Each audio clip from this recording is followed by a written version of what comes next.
আচ্ছা, তাহলে ধরেন আপনি তো 3,000 টাকা করেও যদি তার মাসে লাগে এক একজনের, তাহলে 18,000 টাকা লেগে যায়।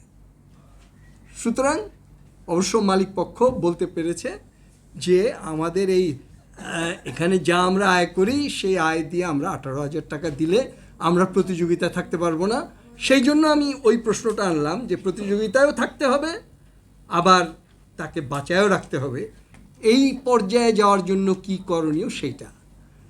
এখন প্রবলেম যেটা হয়ে গেছে সেটা সাময়িক, যে কারণে বিনায়কের প্রপোজাল হলো যে সাময়িকভাবে যখন হাই ইনফ্লেশন হবে তখন শ্রমিক না খেয়ে কেমনে কাজ করবে, সুতরাং তার খাওয়ার ব্যবস্থাটুকু করার জন্য আমাকে তো হয় তাকে কম দামে খাবারটা দিতে হবে, অথবা কোনোভাবে খাবারটা তার কাছে পৌঁছে দিতে হবে, এবং সেটার জন্য রেশন একটা পদ্ধতি হতে পারে। এখন এখানে এই দাবিটা তাই ন্যাচারাল দাবি। আমি বলতে চাচ্ছি যে এই দাবিটা হঠাৎ মানে এখন এটা একদম জরুরি প্রয়োজনীয় দাবিতে পরিণত হয়েছে। আপনি যদি বঙ্গবন্ধুর কথা বাদ দেন, আপনি আমাদের প্রাইম মিনিস্টার প্রায়ই বলেন যে আমরা হাঙ্গার ফ্রি বাংলাদেশ চাই। তো হাঙ্গার ফ্রি বাংলাদেশ চাইলে শ্রমিক পরিবারকে হাঙ্গার ফ্রি করতে হবে। তো হাঙ্গার ফ্রি, আর একটা কথা আমরা বলতে পারি যে 1 কোটি লোককে তো আমরা হাঙ্গার ফ্রি করার জন্য কিছু দিচ্ছি কার্ডের মাধ্যমে, কিন্তু ওই 1 কোটির মধ্যে 30 লাখ কিন্তু বিনায়কের ভাষায় মিস টার্গেটেড, কম বেশি মিস টার্গেটেড। তার মানে ওই 30 লাখটা আমরা কাকে দিচ্ছি আমরা ঠিক জানি না। ওটা ইউনিয়ন কাউন্সিলের চেয়ারম্যান কাকে ইনক্লুড করছে, কাকে এক্সক্লুড করছে, দলীয় বিবেচনা আছে কি না, সেখানে সুশাসনের সংকট কত, সেইটা আমরা যদি বাদও রাখি, ওই 30 লাখটা যদি আমরা রিপ্লেস করি এই গার্মেন্ট সেক্টরের 30-40 লাখ দিয়ে, তাহলে গভর্নমেন্ট যা এখন বাজেট আছে, যা সে দেয়, সেটা দিয়েই কিন্তু এই দাবিটা মেটাতে পারে। সুতরাং এই দাবিটা এত সামান্য দাবি, এত সাধারণ, এত ন্যূনতম দাবি, এত অবিতর্কিত দাবি যে এটা নিয়ে কোনো এই যে 3 গ্রুপ যে একমত হলো, এটা অস্বাভাবিক না, এটা খুবই স্বাভাবিক। কিন্তু তারপরেও আমি নিশ্চিত হতে পারছি না। কেন? কারণ ওইটুক কে দিবে, ওইটুক কে দিবে? যদি ওইটুক গভর্নমেন্টকে দিতে হয় তাহলে তার ফিসকাল টাকাটা আনতে হবে। ওইটুক যদি মালিকদের দিতে হয় তাহলে মালিকদের এক্সিস্টিং ভ্যালু অ্যাডেড প্রফিট থেকে দিতে হবে। সুতরাং এইটা তো মীমাংসা করতে হবে, ওইটুক কে দিবে। আমি যা বুঝলাম আপনাদের দাবি হচ্ছে ওইটুক হলো গভর্নমেন্ট দেখ, অর্থাৎ গভর্নমেন্টের যে PFDS আছে, পাবলিক ফুড ডিস্ট্রিবিউশন সিস্টেম আছে, সেইখানে এটাকে ঢুকানো হোক। এটা ঢুকাতে গিয়ে ওই 30 লাখ কমাবো, এটা তো পারবে না গভর্নমেন্ট, এটা পারবে না। সুতরাং তাহলে গভর্নমেন্টকে এক্সট্রা ফান্ড এখানে দিতে হবে। সেই জন্য এই বাজেটের আগে এই সেমিনারটা গুরুত্বপূর্ণ, যে গভর্নমেন্ট সেই এক্সট্রা ফান্ড দিবে কি দিবে না। এখন এইখানেই আমার ওই প্রশ্নটা, যে there are many twist and slips between cup and lips, কারণ ফাইন্যান্স মিনিস্টার আছে এবং সেখানে বাজেট মানেই তো এখানে টানাটানি, এদিকে টানছে ও দিকে টানছে, আমরা শ্রমিকরা টানছি। সুতরাং সেই টানাটানি দিয়ে কতটুকু আমি আনতে পারি তার উপর নির্ভর করবে কতটুকু আমরা আগামী বাজেটের মধ্যে দিয়ে পাবো। কিন্তু ততক্ষণে শ্রমিকের অবস্থা তো টাইট। সে তো দ্রব্যমূল্য তো 12%, 24% বেড়ে গেছে। সুতরাং তার শিশুর খাবার হচ্ছে না, শিশু খাদ্য হচ্ছে না, তার নিজের খাবারের চাল ডাল তেল হচ্ছে না। এবং সে যদি, এখন তো আপনি বলতে পারেন কেন সে মোবাইলের খরচটা কমাক, আপনি বলতে পারেন সে এই পাকা একটা রুমে না থেকে একটা ঝুপড়ির ঘরের মধ্যে থাকুক।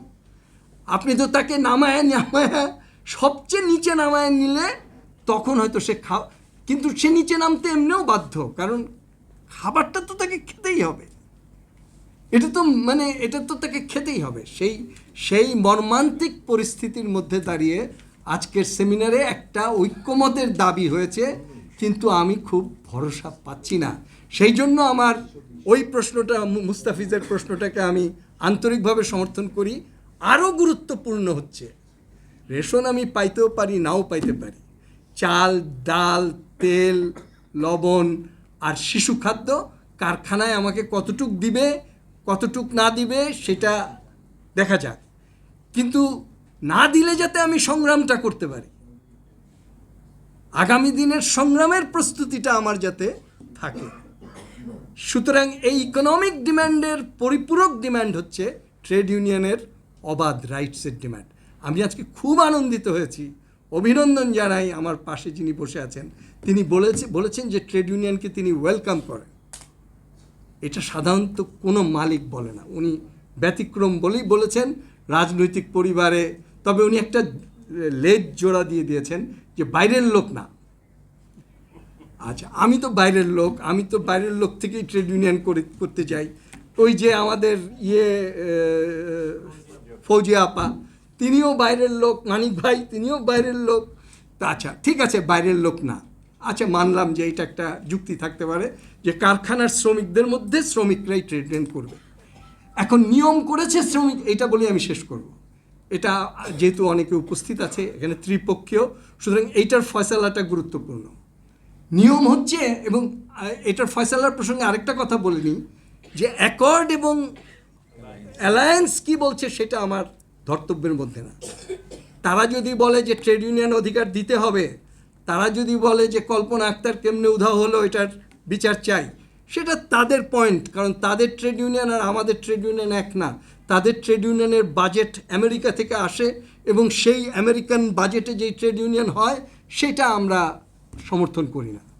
আমরা নিজেদের শ্রমিকদের টাকায়, নিজেদের বাজেটে শ্রমিকদের দ্বারা আন্দোলন চাই, এবং সেরকম ট্রেড ইউনিয়ন চাই। সেই ট্রেড ইউনিয়নের একটা নিয়ম এখন পর্যন্ত শ্রম আইনের নিয়ম, যে প্রথম নিয়ম ছিল এরকম, 30% শ্রমিক যদি স্বাক্ষর করে যে আমরা ট্রেড ইউনিয়ন চাই, তাহলে তাকে ট্রেড ইউনিয়ন রাইটটা দিতে হবে। তাহলে সেই হিসাবে ধরতে পারি যে একটা কারখানায় ম্যাক্সিমাম 3টা ট্রেড ইউনিয়ন হতে পারে। এখন অ্যাকর্ড আর অ্যালায়েন্সের পক্ষ থেকে বলা হচ্ছে এটাকে কমায়া 10%-এ নিয়ে আসতে হবে। তার মানে একটা কারখানায় 10টা ট্রেড ইউনিয়ন, অসম্ভব, এটা আমরা সাপোর্ট করব না। একটা কারখানায় 10টা ট্রেড ইউনিয়ন হলে তো ওই কারখানা চলবেই না। সুতরাং 3টা, ওই অ্যাকর্ডের এই দাবি কী কারণে করেছে আমরা জানি না, কিন্তু তারা এটা করছে। গভর্নমেন্ট অবশ্য ওটা মানে নাই, কিন্তু গভর্নমেন্ট তো জানেন, গভর্নমেন্ট তো শ্রমিকের কথায় যতটা মুভ করে অ্যাকর্ডের কথায় তার চেয়ে বেশি মুভ করে। এইটা হলো গভর্নমেন্টের একটা বায়াস, বা গভর্নমেন্টের একটা ভয়, ফিয়ার। এখন সেই ফিয়ার থেকে গভর্নমেন্ট হয়তো 20-তে বোধহয় নেমেছে যে 5টা পর্যন্ত হতে পারে। আচ্ছা, কিন্তু প্রবলেমটা তো এই জায়গায় না। আপনি 20% শ্রমিকের স্বাক্ষর সংগ্রহ করে জমা দিলেন, জমা দেওয়ার সঙ্গে সঙ্গে মালিকের কাছে খবর চলে যাবে না, মালিকের কাছে তো খবর লিস্টটা চলে যাবে এই 20%-এর উদ্যোক্তা কে। তার মধ্যে যদি সে 4 জনকেও করে টার্মিনেট করে দেয়, আইনে আবার সেই সুযোগ আছে অসদাচরণের জন্য টার্মিনেট করা। সুতরাং অসদাচরণের জন্য 4 জনকে করে দিলে এটা 20%-এর কম হয়ে গেল, আমি মানতে বাধ্য না। সুতরাং এরকম করতে করতে আমি এমন একটা ট্রেড ইউনিয়ন তৈরি করব যেই ট্রেড ইউনিয়ন রাত্রেবেলা আমার সঙ্গে দেখা করে সব কিছু ঠিকঠাক করে। তাহলে তো এটা মালিক তো এটা করবেই, আমি মালিককে এটার জন্য দোষ দিচ্ছি না।